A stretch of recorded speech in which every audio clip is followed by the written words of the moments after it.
The sheriff said my inheritance was worthless dirt until the tornado ripped open the ground and revealed what my grandfather had been hiding for 50 years. Before we dive in, hit that subscribe button real quick. Trust me, tomorrow's story is going to absolutely wreck you in the best way. I was 19 when I got the call that changed everything. I was working a double shift at the diner in Oklahoma City, my feet aching in those awful non-slip shoes, when my phone buzzed with a number I didn't recognize. The lawyer on the other end, a man named Paul Richardson, told me that my grandfather, James Crawford, had passed away 3 weeks earlier. I hadn't even known I had a grandfather. My mom died when I was 12 from cancer, and she'd never talked about her family. I'd grown up thinking we had no one, just the two of us against the world, until it was just me. After she died, I went into foster care for a few years before aging out at 18. Now I was barely scraping by, living in a studio apartment that smelled like mildew and working endless shifts just to make rent. According to Mr. Richardson, my grandfather had left me his property in rural Oklahoma, about 2 hours southwest of the city.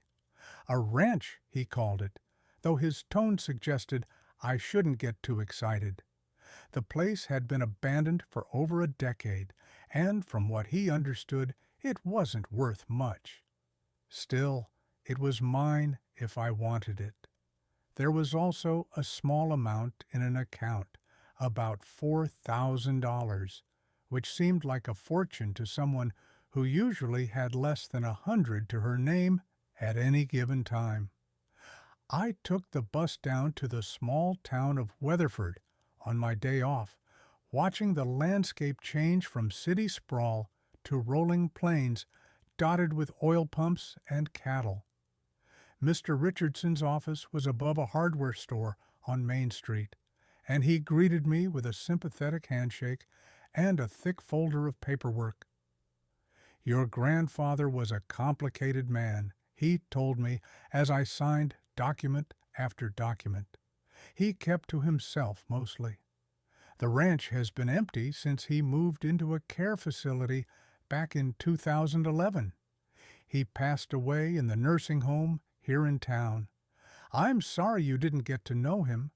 I felt a strange emptiness at losing someone I'd never met.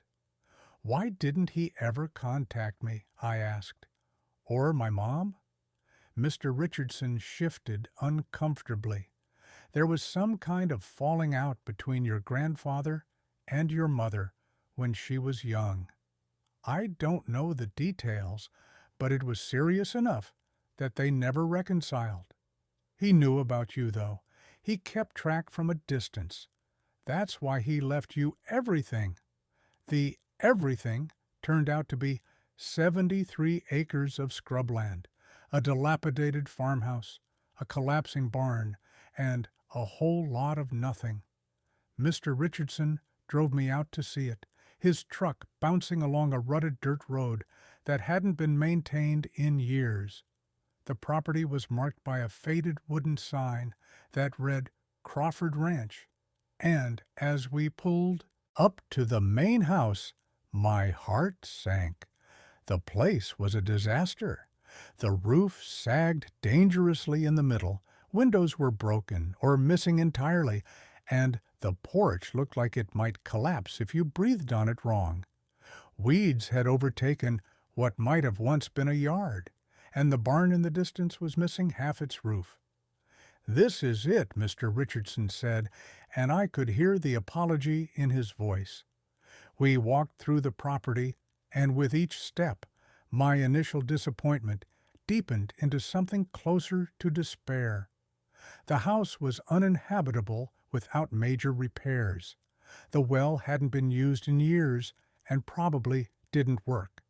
There was no electricity connected, and the septic system was anyone's guess. The land itself was dry and rocky, not suitable for much of anything as far as I could tell. I had hoped for something, anything, that might give me a fresh start. Instead, I'd inherited a money pit that would cost more to fix than it could ever be worth. Mr. Richardson must have seen the devastation on my face because he cleared his throat and said, "You could sell it. The land might fetch 15 or 20,000 if you find the right buyer. It's not much, but it's something." But when I went to the county assessor's office the next day to explore that option, I got even worse news. The property was landlocked, meaning there was no legal road access except through a neighboring ranch owned by a man named Dale Hutchins. And Dale Hutchins, according to the woman at the assessor's office, was not a friendly neighbor. "He'd been trying to buy your grandfather's land for years," she explained. "Offered pennies on the dollar for it.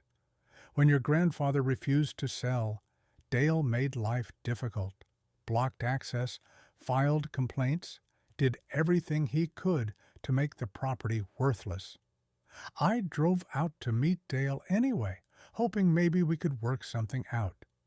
His ranch was everything my grandfather's wasn't. Well-maintained buildings, healthy cattle grazing in green pastures, expensive equipment. The man himself was in his 60s, with a weathered face and cold eyes that looked me up and down like I was something he'd scraped off his boot. "You're James's granddaughter," he said. It wasn't a question. "You here to finally sell me that land?" I explained my situation, that I needed access to even assess what I had, and asked if we could negotiate an easement. He laughed, a harsh sound without humor. "Your grandfather was a stubborn old fool, and it looks like you inherited that trait. I'll give you 10,000 for the whole property right now. Cash. That's more than it's worth, considering you can't even get to it without my permission." 10,000 was insulting, even for land I couldn't access. I told him I needed time to think about it, and his expression hardened. "You've got 30 days before I file for adverse possession," he said. "That land has been cut off for over a decade. I've got a good case for claiming it. Save yourself the legal fees and take my offer." I left feeling defeated and angry. I called Mr. Richardson, who confirmed that Dale's threat wasn't empty. If the property had been inaccessible for that long, and if Dale could prove he'd been maintaining the surrounding area, he might have a case. The legal battle would cost more than the property was worth. "Maybe you should just take his offer," Mr. Richardson said gently. "I know it's not what you hoped for, but at least you'd walk away with something." That night, I sat in my depressing apartment and looked at the few photos Mr. Richardson had given me from my grandfather's belongings.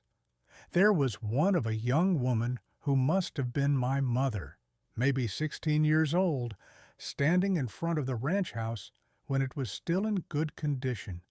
She was smiling, but there was something sad in her eyes. On the back, someone had written Sarah, summer of 1995.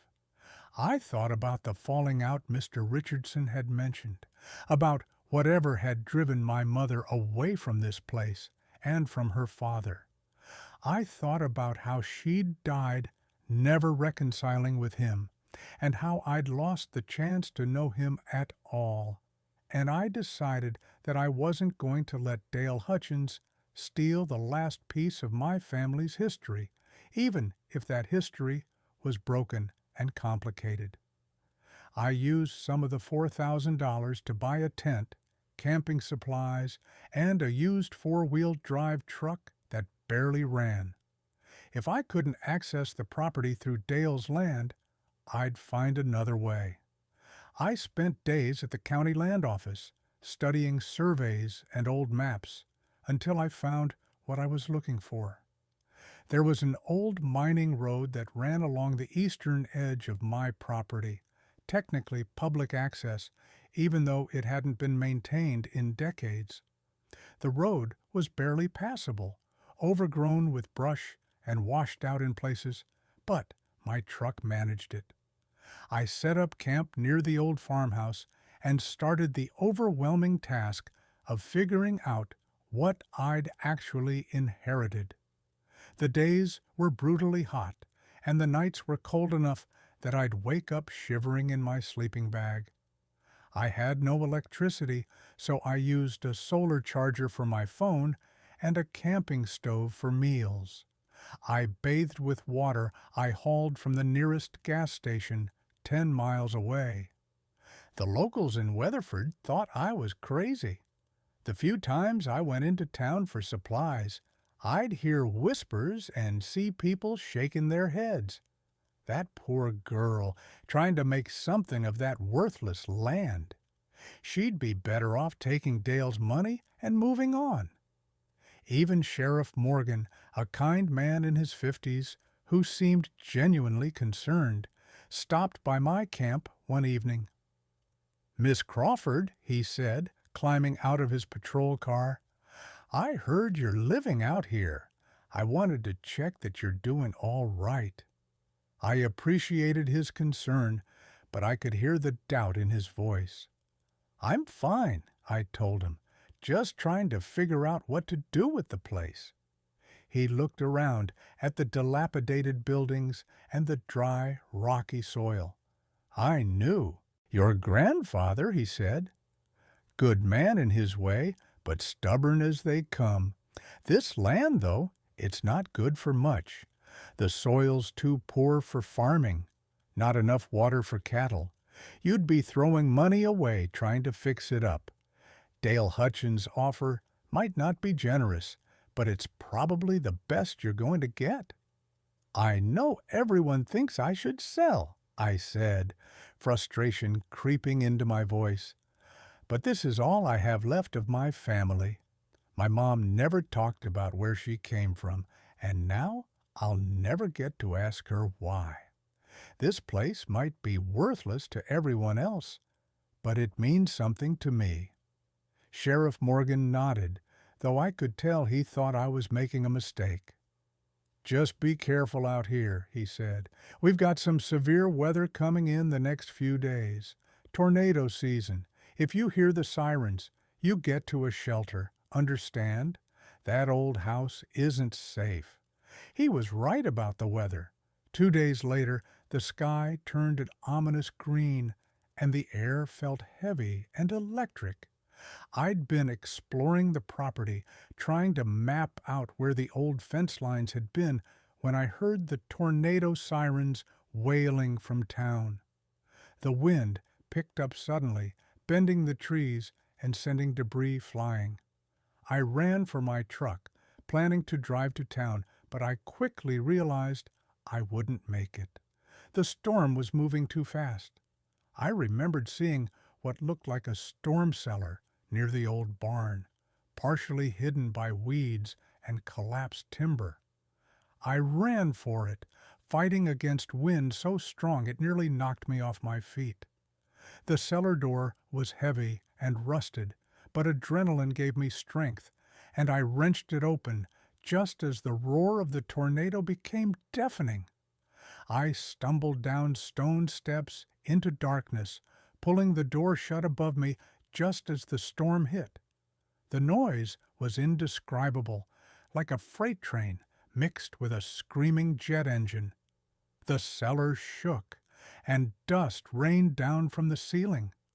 I huddled in the corner, arms over my head, certain the whole thing would collapse on top of me. The storm seemed to last forever, though it was probably only minutes before the roar faded and an eerie silence fell. I waited, afraid to move, until I was sure it was over. Then I pushed open the cellar door, coughing as dust and debris fell on me, and climbed out into devastation. The tornado had carved a path right through the property. My tent was gone, shredded and scattered across the landscape. The old barn had completely collapsed, and the farmhouse, already in terrible shape, was now missing its entire roof and one wall. The old oak tree that had stood near the house had been uprooted, leaving a massive crater in the ground. But it was what the storm had exposed that made me stop and stare. Where the oak tree had been, where the tornado had torn up the earth, something was sticking out of the ground. Something metal and rectangular, partially buried but clearly man-made. What comes next changed everything I thought I knew about my grandfather's land. If you're as hooked as I am, hit that subscribe button and make sure you're here for tomorrow's story.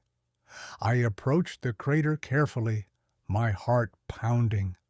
The metal object was large, maybe 8 feet long and 4 feet wide, buried under decades of soil and roots. It took me almost an hour of digging with my bare hands and a broken board to expose enough of it to see what it was. A steel container like a shipping container, but smaller, with a heavy padlock door. The lock was old and rusted, and after several attempts with a rock, I managed to break it off. My hands were shaking as I pulled open the door, not knowing what I'd find. Inside, wrapped in plastic tarps and protected from moisture, were dozens of wooden crates. I pulled one out and pried it open with the board I'd been using to dig.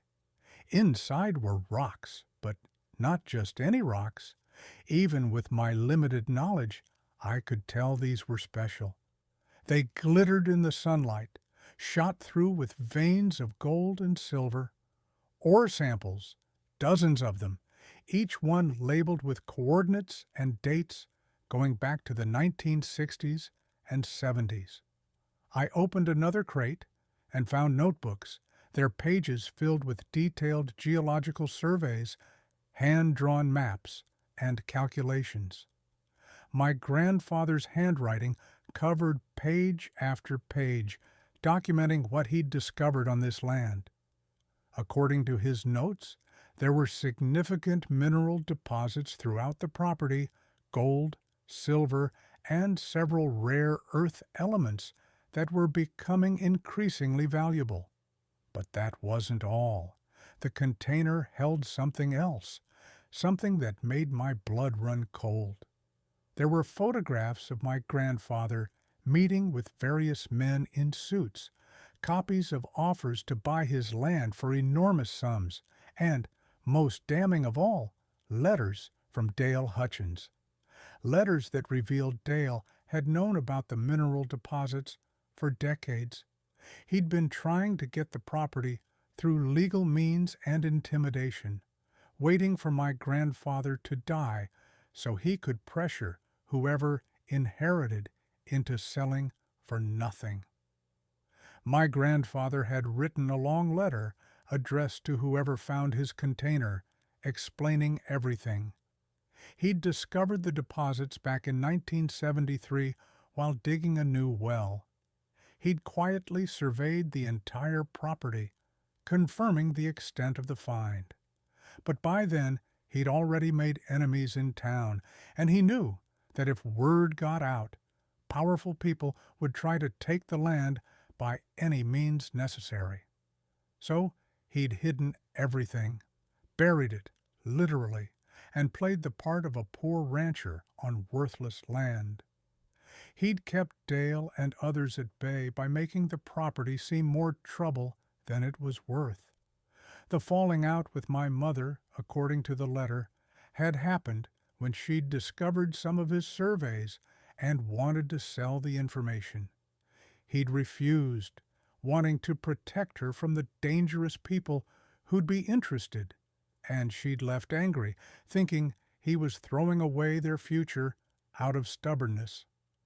I sat there in the dirt, surrounded by evidence of wealth and secrets, and cried. My grandfather had died alone, protecting a fortune he'd never gotten to use, all because he'd seen what greed did to people and wanted to keep his family safe. My mother had died, never knowing the truth, thinking her father was just a stubborn old man on a worthless ranch. But now I knew, and I had a decision to make. I drove straight to Sheriff Morgan's office, the ore samples and documents in a box in my truck bed. When I showed him what I'd found, his eyes went wide. "Miss Crawford," he said slowly, "do you understand what this means? This land isn't worthless. It could be worth millions, maybe more." "I know," I said. "That's why I need your help. Dale Hutchins has been trying to steal this property for decades. He's known about the minerals all along. I need protection, and I need witnesses while I figure out what to do next." Sheriff Morgan took my claim seriously. He contacted the State Geological Survey and had experts come out to assess the property. Their preliminary findings confirmed what my grandfather had documented. The land contained significant deposits of gold, silver, and rare earth elements worth an estimated $50 to $70 million. The news spread through town like wildfire. Suddenly, everyone wanted to be my friend. Dale Hutchins showed up at my camp, all smiles, talking about how he'd always thought there was potential in the land and would be happy to partner with me on development. I looked at him with disgust and told him to get off my property before I had him arrested for trespassing. He dropped the friendly act immediately. "You don't know what you're doing," he snarled. "This is a complicated business. You're just a kid who doesn't understand how things work. You'll be eaten alive by mining companies and lawyers." "Maybe," I said, "but I won't be eaten by you." Sheriff Morgan, who'd insisted on being present for any meetings, escorted Dale off the property. The next few months were overwhelming. I hired lawyers, real ones this time, who specialized in mineral rights and property law. They helped me navigate the complex process of securing my claim and exploring development options. Several mining companies approached me with offers, some legitimate, others clearly trying to take advantage of my inexperience. I learned everything I could about geology, mining, and business. I visited operating mines, talked to experts, and educated myself about the environmental impact of extraction. My grandfather's notes helped immensely. He'd been meticulous in his surveys, and his maps saved months of exploratory work. Eventually, I signed a deal with a responsible mining company that would give me a percentage of all minerals extracted plus upfront payment for access rights. The initial payment alone was $8 million. More money than I'd ever imagined having, enough to change my life completely. But I didn't forget where I came from. I used some of the money to restore the ranch house, not because I needed to live there, but because it was part of my family's history. I hired a contractor who specialized in historic restoration, and over 6 months, the house was transformed back to what it must have looked like when my mother was young. I found more photographs in the house during the restoration, pictures of my mom as a child, happy and carefree, before whatever happened drove her away. I had them enlarged and framed, creating a gallery wall that told the story of my family. My grandfather in his younger days, working the land, my mother growing up on the ranch, and now me, the heir who'd almost let it all slip away. I also established a foundation in my mother's name, providing scholarships for kids aging out of foster care. I knew what it felt like to be 18 with nothing, and I wanted to make sure others had opportunities I'd almost missed. The foundation would provide not just money for education, but support in navigating life's challenges, the kind of support I wished I'd had. Dale Hutchins tried to sue me, claiming various grievances, but his case fell apart when my lawyers produced the letters proving he'd been trying to defraud me from the beginning. He ended up settling out of court for nuisance value, and last I heard, he'd sold his ranch and left town in disgrace. The mining operation was carefully managed to minimize environmental impact, and I insisted on provisions that would restore the land when extraction was complete. My grandfather had loved this property, and I wanted to honor that by protecting it as much as possible while still realizing its value. A year after the tornado, I stood on the porch of the restored ranch house, looking out at the land that had seemed so worthless. The mining operation was visible in the distance, trucks moving back and forth, but most of the property remained untouched, rolling plains under a massive Oklahoma sky. Sheriff Morgan stopped by occasionally, checking in and bringing me updates from town. "You did good, kid," he said during one visit. "Your grandfather would be proud. He protected this land his whole life, and now you're doing the same in your own way."